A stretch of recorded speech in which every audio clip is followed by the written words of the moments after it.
ये दिया उसने। गाड़ी के साथ सीज हो जाती गाड़ी। नहीं दिया साहब 500 रुपये, तो अब कैसे देंगे हम साहब? पूरे 5-5 के नोटा दिए बोल के बोल रहे हो लोग। नहीं दिया साहब, दिए होते दे लो आप। नहीं लगाया साहब, कभी नहीं लगाया, नहीं साहब नहीं लगाया। నా పేరు దిలీప్, స్టేషన్ గన్పూర్.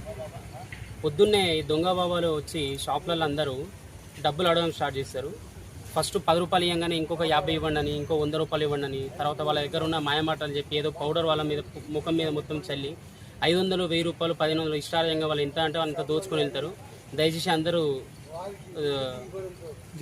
జాగ్రత్త పడాలి, అందరూ జాగ్రత్తగా ఉండాలి. ఇలాంటి దొంగ సాధులు వచ్చినప్పుడు ఎవరిని రానియకండి, 1 రూపాయి కూడా ఇవ్వకండి. వీళ్ళు కష్టం చేసి మంచిగా బతికి మంచిగా సంపాదించుకోవచ్చు, కానీ ఇలా దొంగతనానికి పాల్పడి ధర్మం పేరుని ఖరాబ్ చేస్తూ, రాజ్యం పేరుని ఖరాబ్ చేస్తూ వీళ్ళంతా తిరుగుతున్నారు. కాబట్టి అందరు జాగ్రత్తగా ఉండాలని కోరుకుంటున్నారు. ఇలాంటి వస్తువులు మీ చేతికి ఇస్తారు, విభూతి ఉన్న ఒక రుద్రాక్ష, ఇవన్నీ ఫేక్ అండి. ఇవేవి నమ్మొద్దు. డబ్బులు మయం చేసి ఏదో విభూతిలాగా మీ చేతిలో పెట్టడం, ఇవన్నీ వీళ్ళు చేసే మాయాలు. వీళ్ళు అసలు నమ్మొద్దు, జాగ్రత్తగా ఉండాలి. కనీసం స్త్రీలింగ్ లేదు, రుద్రాక్ష పట్టుకొస్తా